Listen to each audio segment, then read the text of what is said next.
Are you missing the taste of fresh homegrown bitter leaf out here in the diaspora?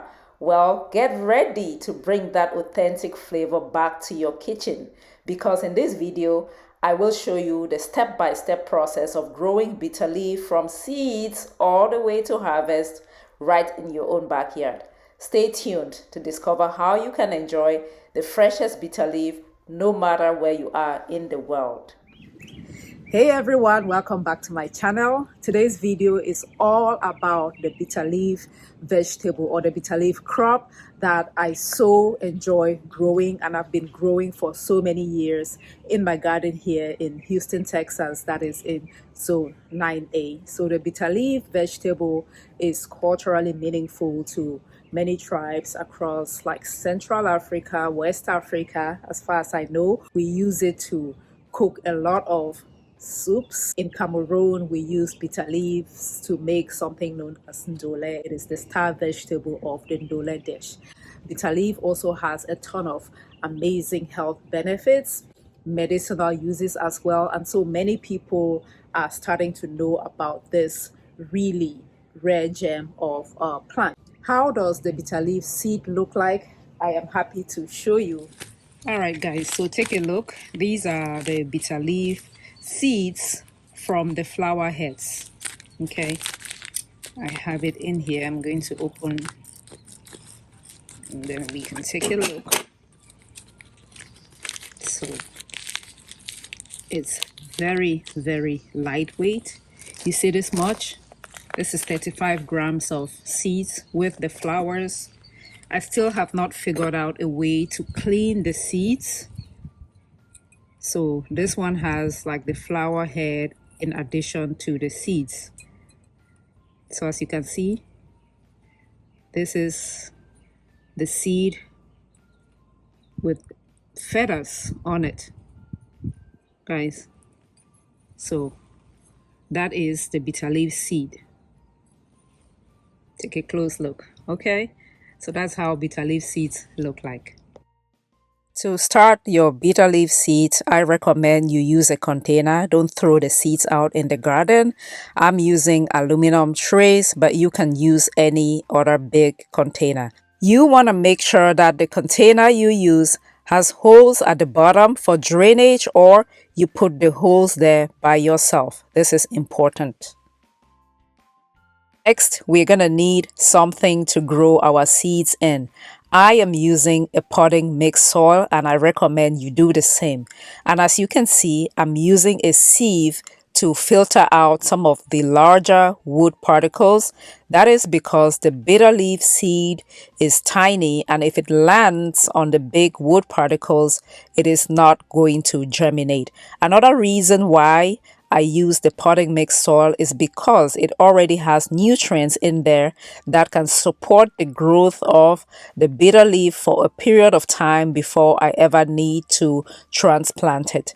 You don't want to use soil directly from the garden, especially if you are starting your bitter leaf seeds indoors, because soil from the garden carries with it eggs of different insects that are going to hatch once you bring them indoors. Additionally, soil from the garden can carry extra seeds of things like weed, other vegetable, and God knows what, and that will also sprout. So we want to prevent that and just use potting mix soil. Another type of soil that you can use is the seed starter mix, but the seed starter mix does not have nutrients in it, and after a period of time you're gonna need to fertilize to support the growth of your bitter leaf. Bottom line, just use the potting mix soil and do your best to remove the extra large wood particles. This is important. Okay, so we're gonna fill up the container with enough potting mix soil. If you can, fill it up to the brim, like to the very top.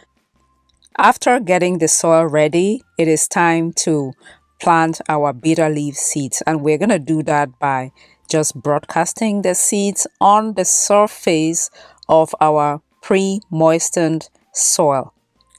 If this video is adding value to you, kindly do me a favor by clicking on that thumbs up button.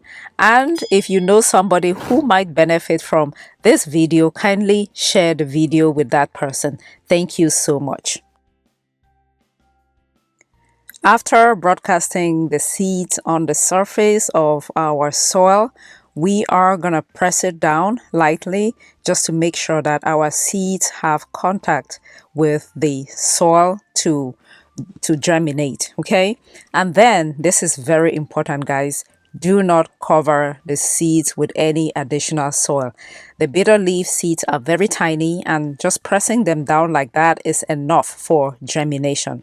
What I'm using here is a burlap cloth, a garden burlap cloth, and I'm going to show you what I do with it. But if you do not have that burlap cloth, you can also use something like cheesecloth, or just think outside of the box. Anything that you have that looks like a burlap cloth will work.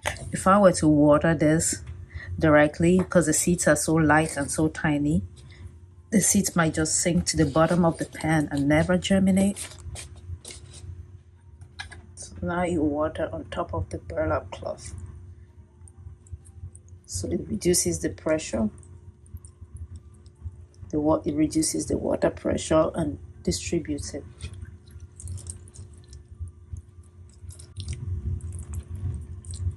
So the question is, without the burlap cloth, will the seeds still germinate? I don't know. Every time I've had a germination, I have used a burlap cloth. So just use it. Guys, this is my bitter leaf starts. So I started these from seeds and I noticed something today. Today is February the 6th. Let's see what is going on in here.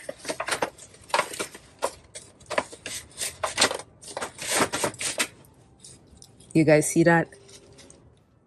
See that? We have a germination, guys. So I planted the seeds on the 29th and today is the 6th of February. So that makes it how many days? 8 days. So we have a germination in 8 days. Remove the burlap cloth now.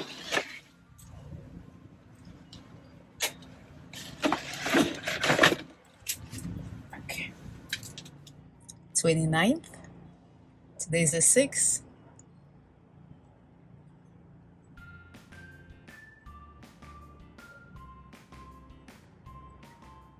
We have a germination. I'm so excited. I am so excited. So, yep.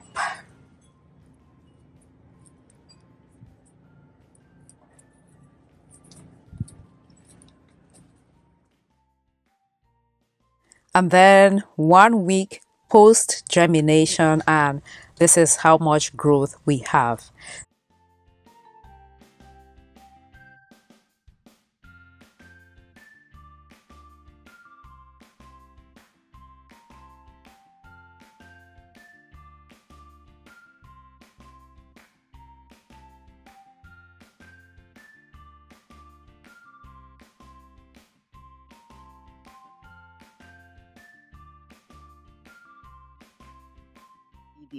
So I'm here working on my bitter leaf starts. These are my bitter leaf plants that I started from seeds on the 29th of January. Today is March the 24th. So it's been about 8 weeks since I started these from seeds. And I am transplanting them or repotting them or uppotting them or pricking them, which just means that I'm trying to decongest what I have going on here. I think I planted too many seeds in this container. I always do. But it's time to put them into a bigger container. And that way the plant can have more nutrients, which is what I am doing. I have a nursery bag here, which I have filled with potting mix soil. And this bag is big, so I'm putting 2 plants in here. What I am doing is simply, let me show you, taking 1 tiny plant from here and then moving that in here. I just pinch the roots. I'm trying to get the big ones. Okay, take 1, put in here, and then press the roots together. This is the broadleaf bitter leaf. There's a lot of bitter leaf, guys. So far I have done 1836, and there's like, I don't know how many more to go. So yeah, guys, that is what you do. That is the next step. About 8 weeks after germination, go ahead and repot or uppot your bitter leaf starts. They're still too young to go directly in the garden. So I have them in these containers. They will continue to grow maybe for another 3 to 4 weeks. And then I will move them either into another container or in ground. Guys, remember our bitter leaf plants that we uppotted or repotted into these containers, these little nursery bags. Today I'm gonna take them to the garden. I'm gonna be planting them out today, and this is why they need to move. As soon as you start to see the roots peep out of the container, it is time to move them into something bigger so that they can continue to grow. So I figured out where I'll be planting all of these bitter leaves, and I will plant them, guess where? Along the fence. See that fence over there? Along that fence, I'm gonna put my bitter leaves. I can put them quite close together because back home, bitter leaf plants can be used as like a hedge. That's how we call it, right? To create that barrier. So I'm gonna be planting my bitter leaves as fence bitter leaf along the fence like this, and then over this way. So yeah, let's go plant some bitter leaves.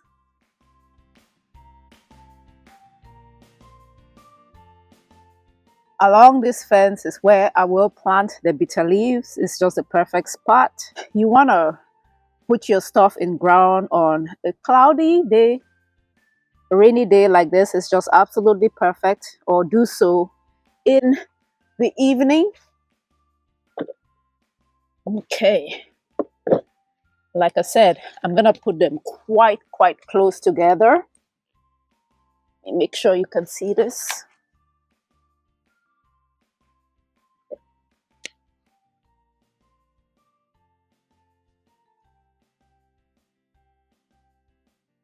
Okay, grab this one. These bags are just perfect. Just gonna get it out like so. See that? Then I'll just set this here.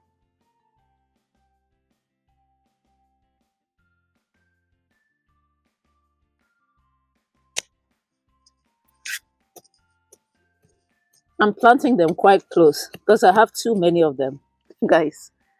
And I want it to form like a hedge around here. Barrier.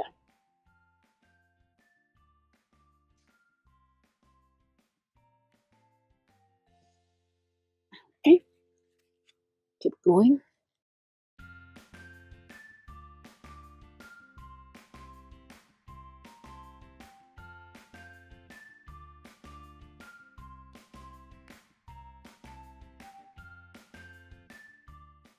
So guys, as you can see, my bitter leaf plants are all planted. They are in ground now.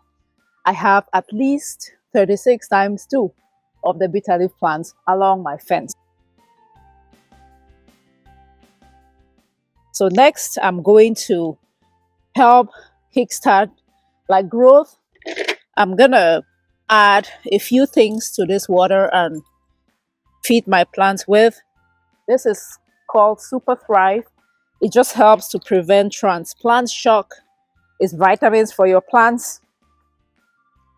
A little goes a very long way. I'm trying this product out for the first time this year, and I had good success with my Jamanjama over here. No transplant shock when I used it right after transplanting, and just a quarter of a teaspoon per gallon. When it comes to fertilization, I try to not eyeball things because you can make a mistake and a lot can go wrong. Okay, so that's my Super Thrive. And then I'm also going to add fertilizer. This is fish fertilizer, good for organic gardening. You can also use Miracle Grow. Not a problem. Just make sure you follow the instructions. And I try not to go full strength, especially for my young stuff. It's better to under fertilize than over fertilize. So I'm gonna add half a cup. This stuff is thick and stinky. And my plants are very young, so okay. Let's see.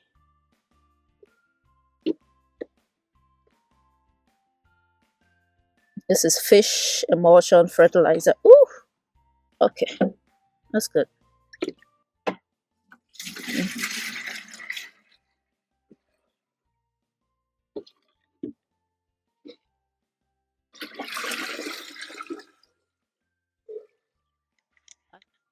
Just like so. Little of this good stuff. Liquid nutrients, good for the young plants. Goes directly to the roots. Gives it a good.